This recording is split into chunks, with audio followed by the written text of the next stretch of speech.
bem-vindos a mais uma sessão do Fórum Internacional de Logística e Supply Chain, aqui o Fórum ILOS. E agora, nessa sessão aqui no Palco Laranja, nós vamos estar falando sobre um tema muito relevante da atualidade.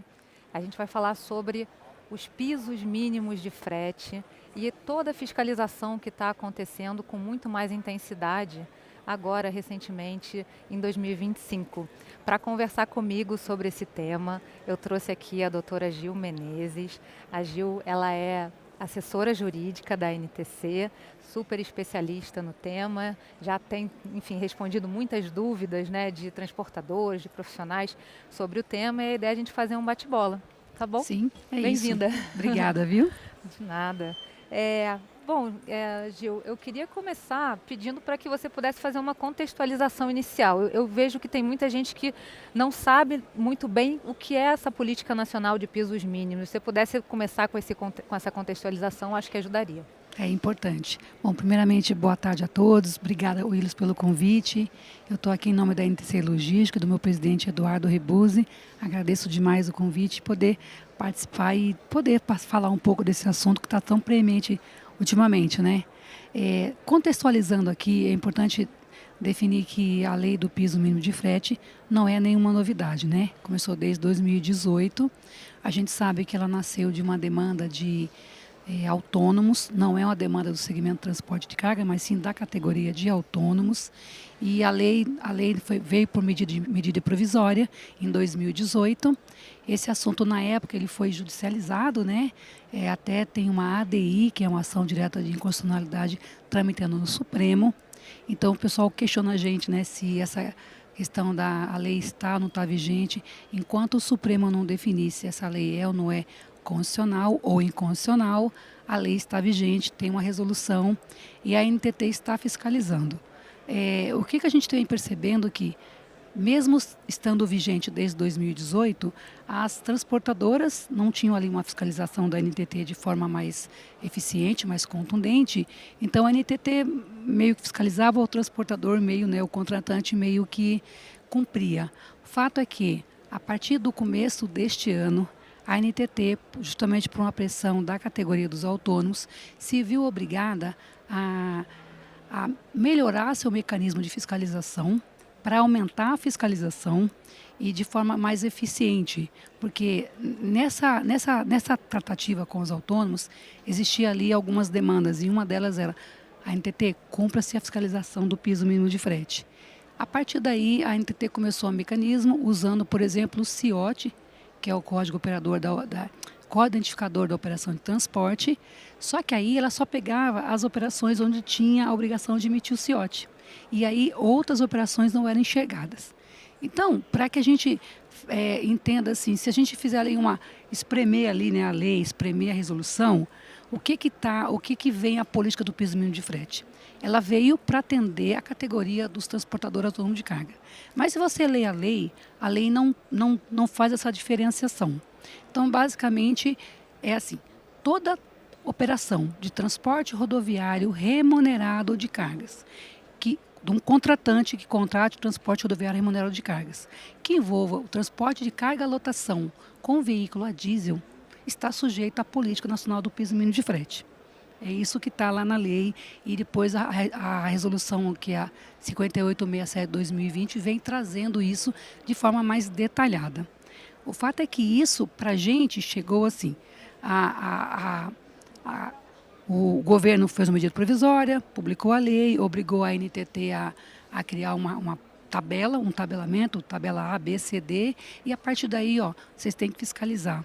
Então foram feitas várias audiências públicas, né? Houve participação da sociedade, mas ainda assim, o que a gente percebeu?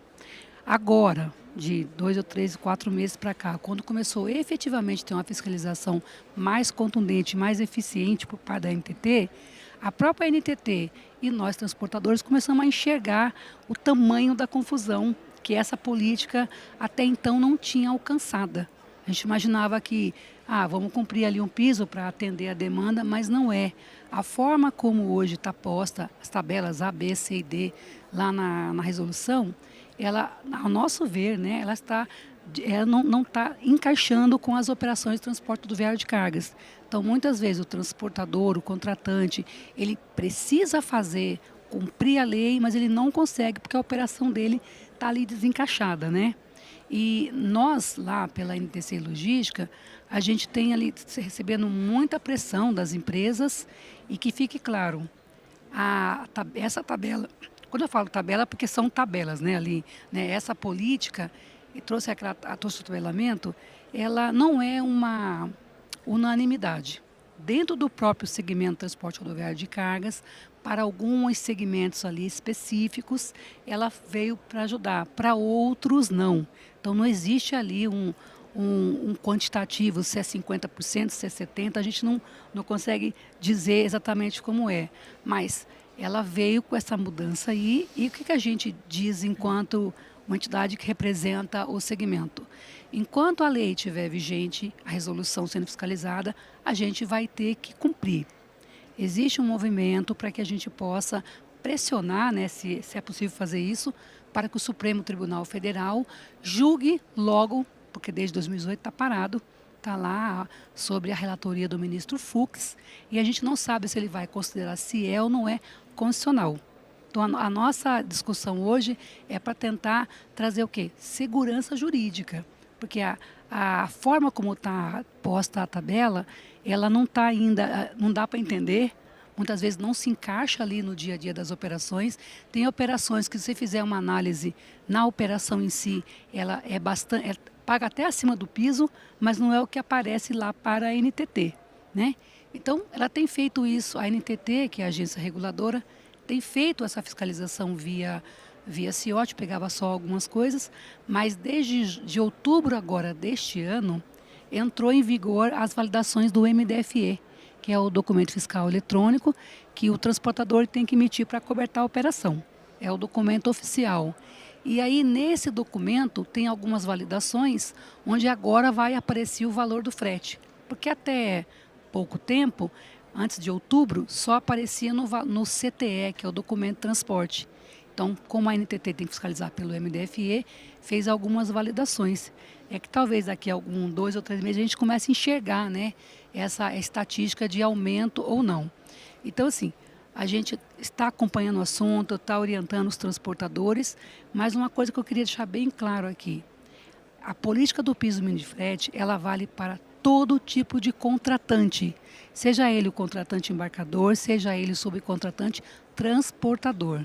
Tá? Então, todo o transporte rodoviário remunerado com carga tipo lotação e veículo a diesel está sujeito ao cumprimento da política do piso mínimo de frete. Bacana. Então, assim, só para deixar claro, a gente já recebeu várias perguntas em relação a isso. Então, a política, ela não é só para quando você contrata um autônomo. Isso tem que ficar muito claro, não é isso? Exatamente. É sempre assim. Toda vez que existe uma demanda do mercado de uma categoria e quando isso vira lei, acaba não diferenciando. Então, da forma como está na lei, é para o contratante. A lei fala em contratante. Diferentemente, só para fazer aqui um paralelo, da questão do vale pedágio obrigatório. Na lei do vale pedágio, ele fala o embarcador é o responsável, o transportador se equipara quando subcontrata. Aqui não, ele fala o contratante de transporte remunerado está sujeito à política do piso mínimo de frete. Entendi. Só para ilustrar um pouco aqueles números que a gente falou, né, que você sim. falou sobre o aumento das fiscalizações da NTT e o aumento do número de infrações registradas. Então, aqui o Willis trouxe um gráfico que a gente pegou, inclusive, no próprio BI da ANTT, que é a agência reguladora, tá? Então, em branco... Vou até sair para poder o pessoal enxergar melhor. Vamos ver aí. Em branco, em 2024... a gente tinha a quantidade de autos de infração que a NTT tinha emitido por conta de problemas de piso mínimo de frete. A NTT tem outros autos de infração que ela emite, né? Mas aqui eu peguei só do piso mínimo de frete. Olha a quantidade mensal, né? 500, 400, 300, 500, 200. E aqui, a partir de maio, onde ela começou a fazer uma fiscalização com mais automatização, olha o salto que a gente registrou, né? Então, de 4.033 autos em 2024, em 2025, e aí eu ressalto que é só até setembro, a gente já teve 37.566 autos. E a gente nem tem ainda os dados de outubro. Sim. Os dados de outubro foi quando a NTT Começou lançou a uma nova isso. fiscalização. Que nova fiscalização é essa, só para a gente ter certeza do que aconteceu? A NTT, ela... Porque como antigamente ela não tinha como obrigação fiscalizar o valor do frete, e essa informação estava só no conhecimento de transporte. E como ela tem acesso, só para vocês saberem, desde 2020 a NTT já tem uma parceria com o Confas e todo documento fiscal eletrônico gerado, ela recebe o XML para fazer a validação, fiscalização dela. E quando veio a obrigação dela fiscalizar, ela fiscalizava como está aqui, né? Fingia que fiscalizava e a gente fingia que cumpria. Quando veio, a partir de fevereiro e março, reuniões com a categoria, cobrando, pressionando para que a NTT fizesse a fiscalização, ela começou a fiscalizar pelo CIOT, que já é uma realidade desde 2018 também, que também veio nessa mesma linha da greve dos caminhoneiros, e aí ela percebeu que estava ainda muito baixinha. Então ela falou, para eu fazer uma fiscalização, eu vou ter que fazer adequação no documento fiscal. Então ela publicou em janeiro deste ano, não, desculpa, em abril, por isso que teve aumento. Foi em abril. Em abril deste ano ela publicou uma nota técnica, o Confas publicou uma nota técnica, trazendo ali algumas validações. Então hoje quando você emite o documento fiscal eletrônico, você é obrigado a colocar o valor do frete, o tipo de mercadoria, né, o produto predominante e os dados bancários de você efetuar o pagamento. Porque ela devia ter feito isso lá em 2018, porque já era obrigação dela. Então, o valor do frete não era, na época, a atribuição legal da NTT fiscalizar. Depois da lei, passou a ser. Então, ela tem que fazer a adequação. Então, hoje, a partir de dia 6, entrou em modo de produção, estava em homologação, essas validações do MDFE. Então, a gente possivelmente isso aqui vai possivelmente, como entrou em outubro, vamos ver novembro, dezembro, janeiro, vamos começar a ver talvez esse gráfico muito maior. Exato. Então, a gente já tem 10 vezes mais multas do que ano passado e provavelmente esse número vai passar. Né? Por isso que a gente está aqui conversando, né, doutora Gil? E também é bom lembrar que a NTT ela faz reuniões mensais com a categoria dos caminhoneiros, justamente para poder apresentar, a gente está fiscalizando e o resultado é esse aqui. Para evitar que haja qualquer tipo de movimento paradista, por exemplo. Né? A gente sabe que 2018 foi um marco, trouxe um trauma aí para o setor, para o Brasil, e ninguém quer que isso se repita. Né? Então, a gente entende a NTT, até porque a NTT, como agência reguladora e fiscalizadora, assim, eu não tenho procuração da NTT, o pessoal fala assim, trabalha, não, trabalho na NTC, mas assim, a gente também tem que entender, como órgão fiscalizador que tem que fiscalizar, se não o fizer, pode estar prevaricando. Então, está no papel dela fazer essa fiscalização. Não é a NTT que criou, não foi a NTT que criou a lei. Ela só tem o papel de fiscalizar. Veio a lei da casa, veio a lei do executivo, na verdade veio por uma medida provisória para acalmar os ânimos, que se converteu em lei.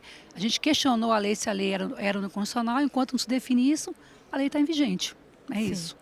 E então, mais uma questão de explicação sobre o que hoje está vigente e o que está na regulação.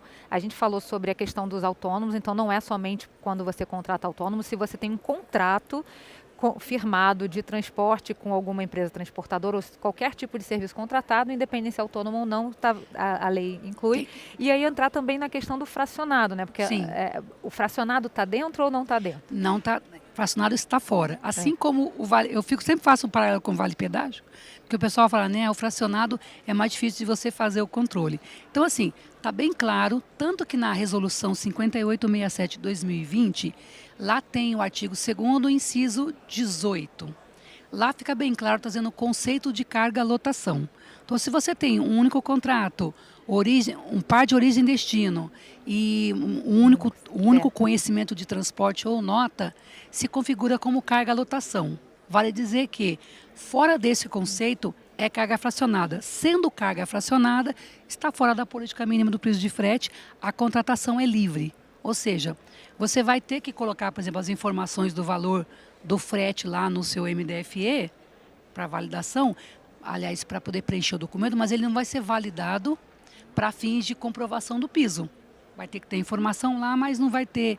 Aliás, só para fazer aqui uma ressalva, existe dentro lá do documento fiscal alguns campos que a NTT valida, né?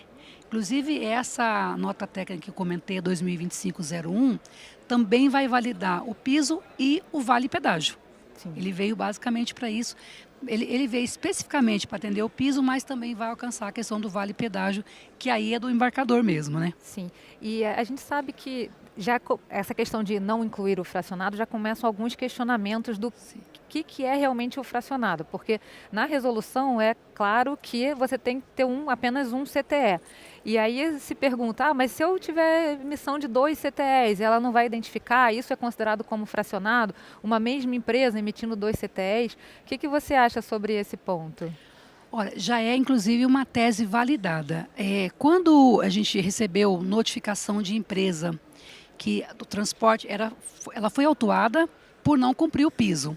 Quando você levanta a documentação, o MDFE, tem lá 5 ou 6 conhecimentos. Então a NTT falava assim, mas para mim é mesma origem, mesmo destino, mesmo contratante, é carga-lotação. E para a gente da operação, de fato é carga-lotação.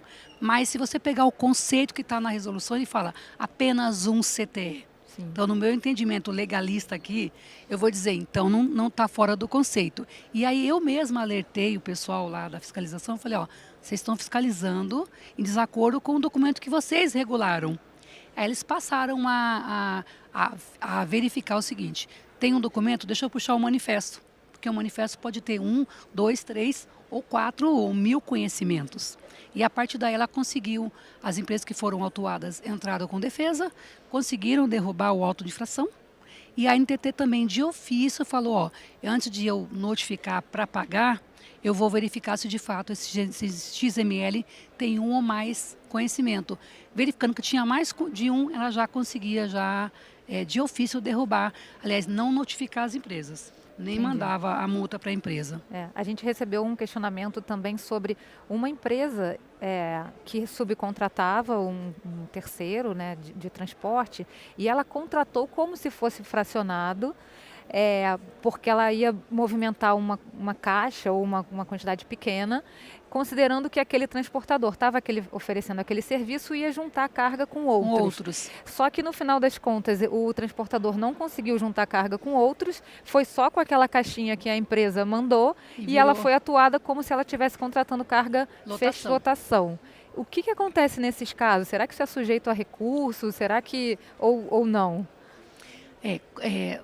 A NTT vê esse tipo de atuação como carga complementar, que na cabeça dela é uma carga fracionada, se fosse mais de um, né? Assim, se você for analisar diretamente, se eu tenho 3 contratantes dentro de um mesmo caminhão, já saiu do conceito, que o conceito fala um único contratante. Sim. Só que como é que a NTT vai enxergar? Se você emite o MDFE, se eu emito o MDFE e se o outro emite um MDFE, ela vai enxergar 3 MDFEs diferentes. Então, eles explicaram o seguinte, que o sistema consegue cruzar dados pela placa e o RNTRC e consegue entender que ali tem mais que um mais o contratante e está fora do conceito. Agora, nesse caso especificamente, ali tem uma segunda situação. Eu não tenho visto isso, tá, na prática ali, mas no conceito diz que a carga-lotação é a capacidade total da composição veicular. O conceito de carga-lotação, né? Sim. Então, se você verificar que tem lá uma capacidade de 12 e tem uma carga de 3, não é carga-lotação. Então, sairia também do conceito. Então, por esse aspecto, em tese, eu acho que vale a empresa fazer a defesa dela. Como já teve casos reais de empresas que alegaram isso e conseguiram suspender ali a cobrança. Entendi. E aí eu já vou entrar no tema da questão da capacidade, porque as tabelas elas não são por capacidade do veículo, elas são por eixo. Por eixo, e isso. Existem diferenciações, por exemplo, 2 eixos você tem diferentes capacidades, né? Então essa fiscalização não consegue pegar isso de forma automática, essa questão da capacidade versus eixo, né? Não, a única coisa que eu consigo ver que fica fácil para ela enxergar é se existe mais de um conhecimento ou mais de uma nota pela leitura do documento eletrônico. É isso. Sim. Tá? E aí ela acaba fiscalizando de forma automática, entrando em autuação, e se você tem alguma coisa para contestar, você tem que entrar Tem com que recurso. contestar, acho que vale fazer. Essa questão de você falar do eixo, por exemplo, já chegou para a gente lá muitas reclamações, né? O meu veículo, a minha capacidade do veículo é bem menor do que o que está lá, geralmente é um veículo médio, né? E só que aí eu tenho que pagar o piso. Então a NTT já respondeu, inclusive, para que vocês saibam, a NTC a gente fez um questionamento para a NTT, ela nos respondeu recentemente, a gente divulgou esse material e lá está muito claro, na leitura que eu fiz ali, igual você falou, a gente lê e relê, né? Cada vez que lê tem uma interpretação, e ela fala, e fica muito claro o seguinte, que para eles a média dos veículos mais utilizados naquele, é o que está certa, não tem o que mudar.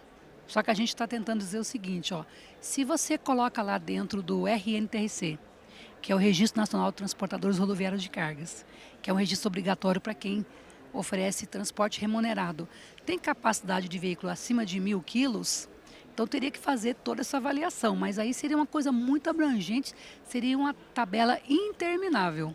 Sim. Então, a que foi possível foi essa. Então, a gente sabe que existe uma certa injustiça, mas também você pensa, e se eu também começar a colocar os veículos menores no piso, é vantajoso ou não é? A gente também não tem ainda essa dimensão, né?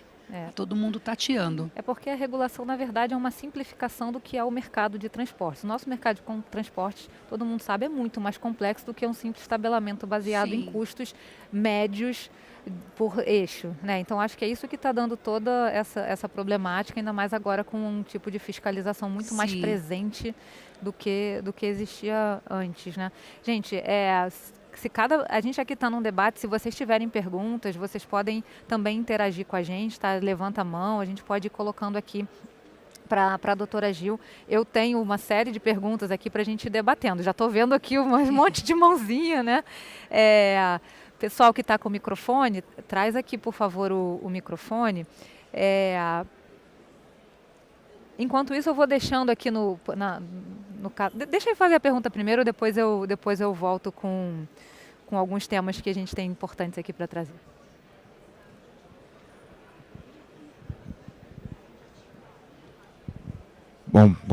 Boa tarde. Muito esclarecido. Meu nome é Fábio, eu sou o diretor de Logística e Planejamento da ArcelorMittal de Siderurgia, né? Gil, muito importante, muito legal esse assunto. A gente também está com várias dúvidas lá. A gente está consultando o nosso jurídico interno também para esclarecer. Aí eu tenho uma pergunta. A gente como embarcador, né? Você estava falando na questão do vale pedágio. Vale pedágio, a gente como embarcador também é cobrado da multa, né? Se a gente não antecipar o pedágio. Nesse caso do piso mínimo, nós como embarcador também seremos cobrados se o transportador no MDF ele emitiu como carga lotação máxima, né? Lotação cheia, vamos dizer assim. E se ele emitir como fracionado, por exemplo, e é uma lotação cheia, se tiver um erro, por exemplo, eu também vou ter responsabilidade sobre isso. Na verdade, não é nem responsabilidade subjetiva ou subsidiária, né? Você como contratante, se for carga lotação, você está obrigado a cumprir o piso. Aí você fala assim, mas aí ele me diz que a carga é fracionada e aí no final se configurou como carga lotação. A multa vai para o contratante. Tá? Por um erro dele de emissão, vai para o contratante. Contratante. E se eu comprovar que eu remunero ele dentro do piso, eu posso defender isso e ele que fez o repasse... Não, se tiver dentro do piso, você não vai ser autuado, né? Se for dentro do piso, você não vai ser autuado. Então, você imagina só, você não cumpriu o piso porque ele falou para você que era uma carga fracionada. Portanto, está dispensado. E aí, no final das contas, virou carga lotação. Você deveria estar pagando dentro do piso. Aí você vai ser autuado. Agora, você estava comentando, por exemplo, se eu tiver vários CTS, manifestos, dentro do mesmo... CTS dentro do manifesto. Dentro do manifesto. Se eu tiver vários, isso comprova como carga fracionada. Exatamente. Porque você foge do conceito de carga-lotação que está na própria resolução. Tá? Isso aí é uma tese comprovada, até já comentei com o pessoal aqui, porque quando a NTT estava fiscalizando, ela, por exemplo, fiscalizava antes de ter esse sistema eletrônico, ela fiscalizava às vezes também nos postos de pesagem. E ela chegava lá e falava assim, documento de transporte. Aí o motorista entregava lá, um documento era um DACT, que é o documento auxiliar do CTE, né? E aí ele pegava e falava assim, olha, São Paulo, Rio, fazia a continha lá, ó, dá R$ 8.000, você pagou 600. Só que aí, quando a empresa me passou, eu via lá, tinha um manifesto e esse DACT fazia parte de outros 15. Somando os 15, dava 18, sei lá, um valor muito acima do piso. E ela reconheceu que havia um erro de entendimento e passou a não autuar mais, ou seja, verificar o XML antes de mandar a notificação, ou nos casos em que a empresa se manifestou, ela derrubou a autuação. Muito Tá? obrigado. Nada. Passa para ele. Atrás de você.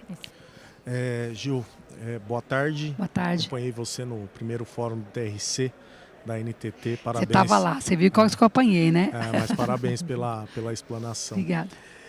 A minha dúvida é em relação a como a NTC visualiza, por exemplo, a questão da tabela de alto desempenho, né? A gente vê o mercado já se movimentando para se fazer o uso da tabela de alto desempenho e até se firmando das brechas que tem na resolução, quando, por exemplo, a resolução não determina o que é dedicado e fidelizado. Né? Então, o que a gente percebe é que as empresas que trabalham com transportadores, com regime de contrato de longo prazo, elas têm optado por trabalhar com essa tabela de alto desempenho. Como que você visualiza isso? Existe jurisprudência para isso, ou um entendimento de que isso em determinado momento vai de fato ser aceito, ou pode ser derrubado por meio de fiscalização, de auditorias da NTT? Tá, uma ótima pergunta.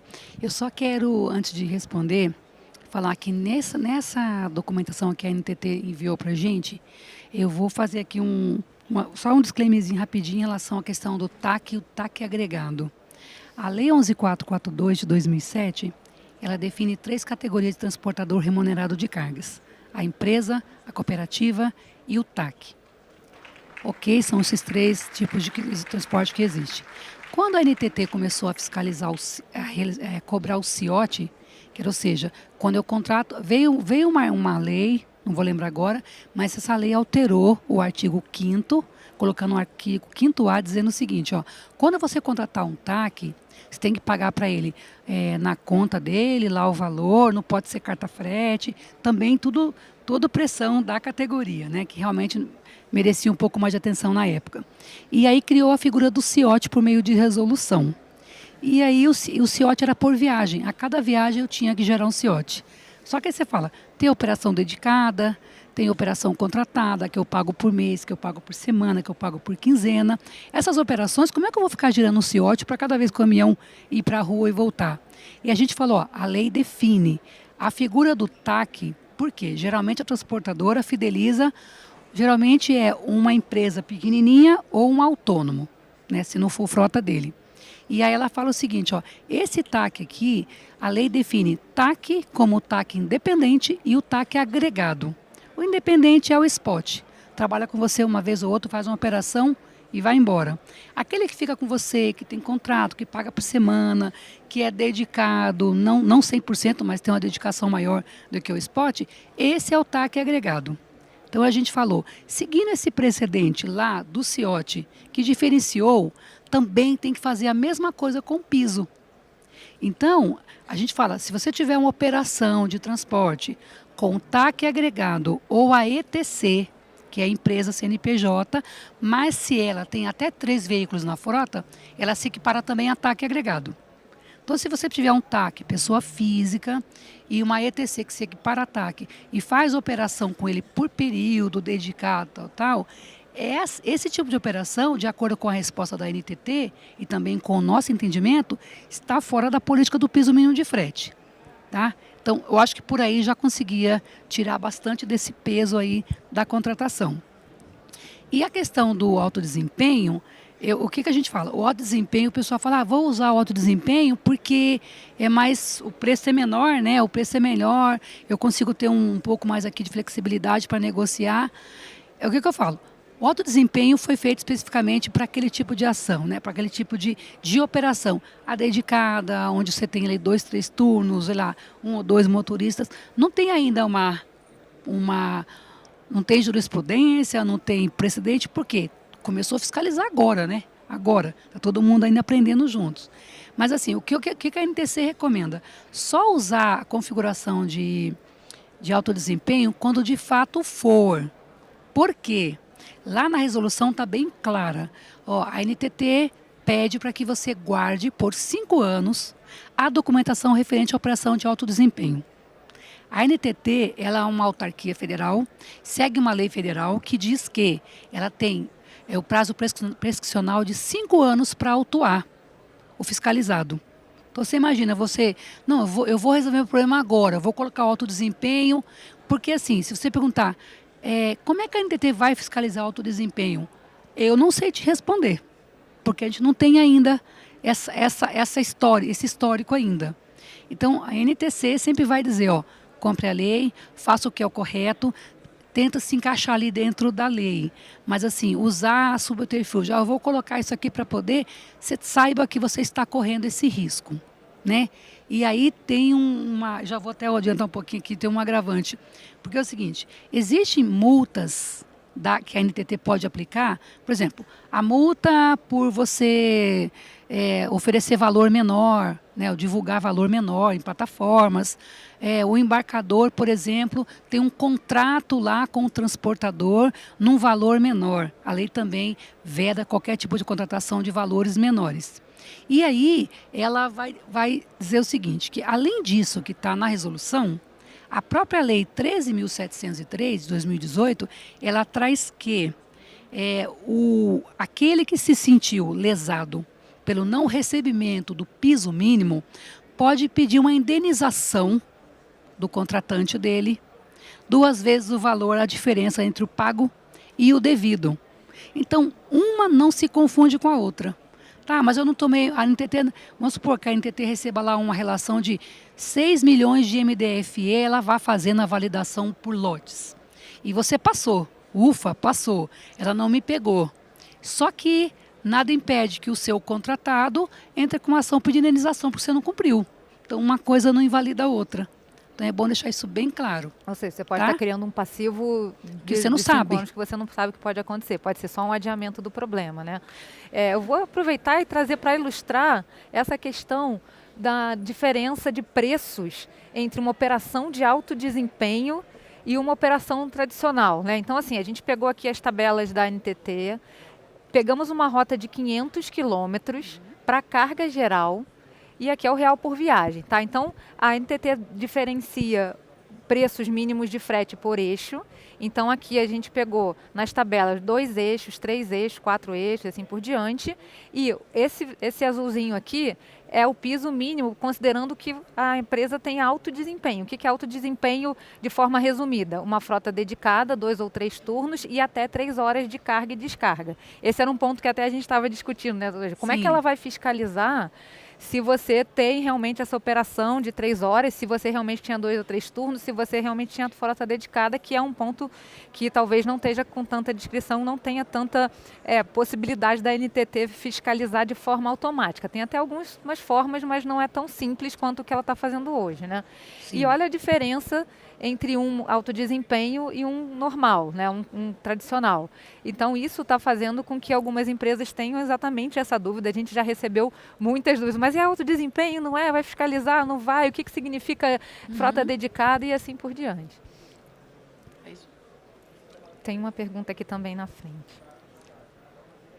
Oi Maria, boa tarde. Eu sou Otávio da TMT. Só colaborando sobre esse ponto, eu tive nos 2 últimos eventos da participação da NTT com o diretor adjunto Amaral. Sim. E exatamente sobre esse ponto, como ele vai fiscalizar e como ele identificaria que aquela operação dita pela transportadora ou pela indústria, que é de alto desempenho, ele respondeu bem claro que o cruzamento da base de dados pelo RNTRC, por exemplo, eu tenho uma operação com a Celor, eu tenho um caminhão dedicado, 3 horas, a frota é dedicada, está dentro da carga e descarga, mas eu pego aquela frota, tiro e vou operar na Uzi Minas. E aí, obviamente, isso desconfigura que aquela frota era de alto desempenho. Então, o cruzamento de dados da NTT, da minha suposta frota dedicada, que eu coloquei essas informações no manifesto e ela está partindo da boa fé que eu tô ok, mas a partir do momento que eu desmobilizo aquela operação, eu descaracterizo que era uma frota de alto desempenho. Então, esse foi o critério abordado pelo Amaral que ele apresentou na oportunidade, durante os 2 eventos. E o Amaral está fazendo muito evento nesse sentido, está sendo muito demandado em relação a isso aí. E por que ele está falando isso? Porque assim, a NTT, todo o banco de dados do RNTRC, do MDFE, ele faz esses cruzamentos aí. Então assim, eu olhando para o MDFE em si, eu não consigo enxergar isso aí. Então alguém fala, mas se eu colocar alto desempenho, não seria uma saída? Eu falo, não, vamos recomendar se isso de fato não for uma situação de alto desempenho. Tá? É isso.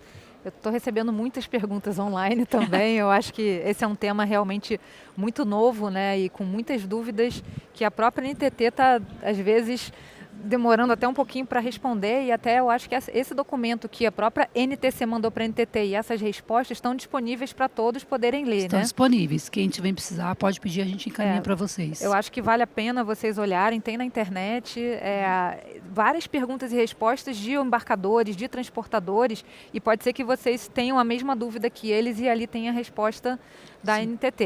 Eu vou trazer algumas aqui. A primeira já foi respondida, né? Veículos AGNV não se encaixam no política do piso mínimo, né? A NTT, algum órgão já fez análise do impacto financeiro no aumento do frete no cenário nacional? Acho que não cabe à NTT ainda, né? Não é nem com a NTT. A fazer isso, né? Eu acho que isso é uma questão que não cabe à agência reguladora, tentando responder um pouquinho rápido para a gente não poder passar por todo mundo. Vou ler agora contigo. Pela lei de frete mínimo, pela lei, o frete mínimo é composto pelo frete mais despesas administrativas, mais margem, mais impostos. A autuação é sobre todo o montante ou sobre somente a tabela de fretes da NTT? Não sei se eu entendi o questionamento dele. Uhum. É que assim, o transportador, quando ele, geralmente na opção do TAC agregado, ele tem os descontos ali do INSS, do Imposto de Renda e do SESC-Senat. E aí ele calcula lá, o valor do piso deu 3 mil. Só que ele coloca, em vez de ele colocar o valor do piso, que é o valor bruto, calculado pela calculadora da NTT, ele coloca lá o valor e aí ele desconta o imposto, né, o INSS, o Imposto de Renda, o SESC-Senat, ou algum desconto que não seja de natureza legal. Um desconto entre as partes. E aí ele coloca lá o valor, sei lá, 2.300. E aí ele é autuado, porque está abaixo do piso. Então, o que a gente recomenda? Quando você for fazer o cálculo do piso, é o valor do piso que apareceu na calculadora da NTT, que tem que estar lá no documento fiscal. Qualquer outro desconto tem que ser feito a par disso. Porque ela vai fiscalizar. Porque na resolução, dizia-se antigamente que poderia ser negociado o lucro, a despesa administrativa, o imposto, e eu tinha mais alguma coisa lá. E agora não, ela fala, deverá ser negociado. Deverá ser negociado, todos os custos administrativos, tal, então está lá. Então, quando vê esse deverá, então ela enxerga o seguinte, tem que estar o piso. A gente tem ali um posicionamento como advogado diferente, mas é o que está lá, é o que a NTT entende. Então, sempre colocar o valor bruto, tá? O que você conseguiu apurar lá na calculadora da NTT. Tá bom. Tem várias outras perguntas, mas vou deixar um pouco para a plateia. Tem uma pergunta aqui também. Quem foi? Esse amigo. Oi? Você ainda quer fazer? Tinha uma antes lá atrás, tá? Ela já vem. Primeiro, boa tarde, Gil, Maria Fernanda. Cadê? Eu não estou vendo. Aqui, Albert, sou responsável de transporte da Trajeta. A parte da fiscalização, quando a gente fala do fracionado, ela é bem fácil de entender. E aí eu tenho 2 perguntas. A primeira, como a gente vai fazer nas operações de coleta, até porque são trechos curtos e que basicamente a gente acaba enchendo o veículo, e qual a recomendação da NTC nesse início de fiscalização? Eu até entendo ali a parte que a gente tem que cumprir a lei, mas, por exemplo, veio agora o dispositivo do alto desempenho. Como a gente encaixa isso no nosso dia a dia? A política do piso mínimo de frete geralmente é aplicado para as operações de média e longa distância, né? Não estaria dentro da carga da distribuição e da coleta. Então, se você emite o MDFE, e a gente pensa o seguinte, se você emite o DMFE e o valor que tiver abaixo ali, você vai correr. Eu não estou vendo ele, eu queria ver. Quem me perguntou? Tá bom, é tão ruim falar sem ver a pergunta, desculpa.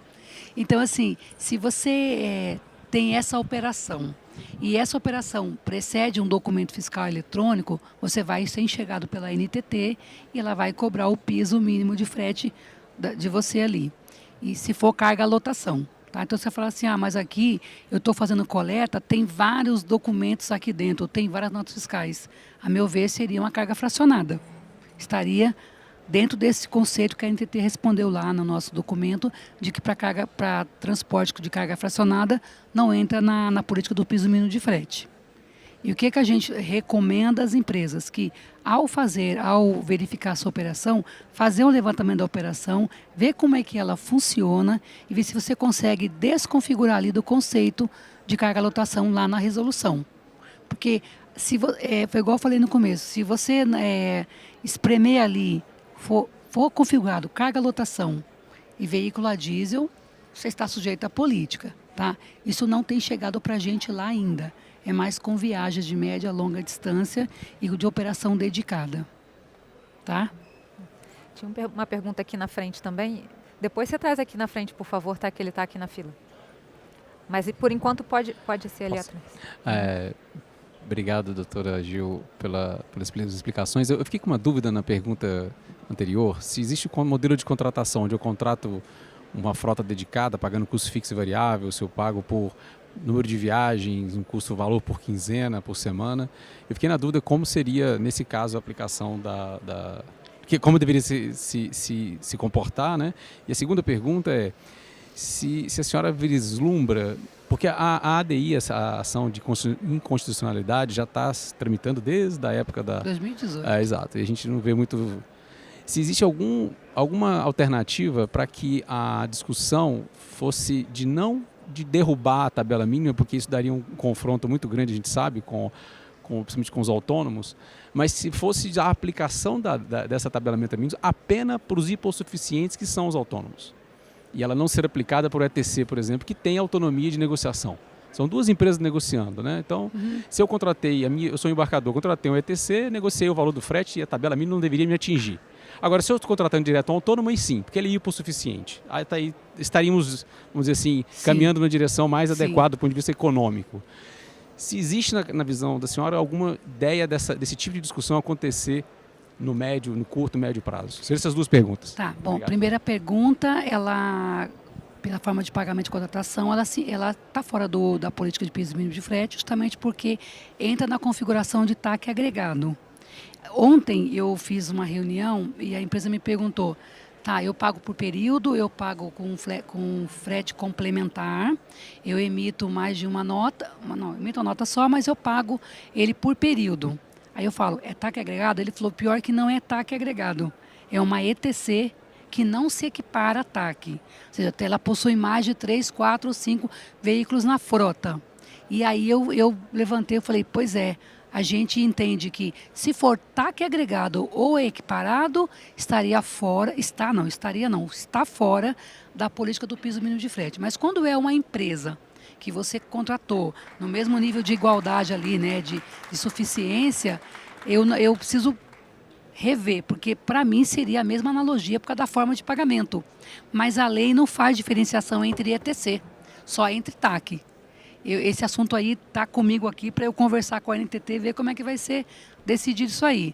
Mas, a princípio, para mim, se aplicaria por analogia, mas eu não posso falar em nome da agência e nem posso bater o martelo de que isso é uma realidade, tá?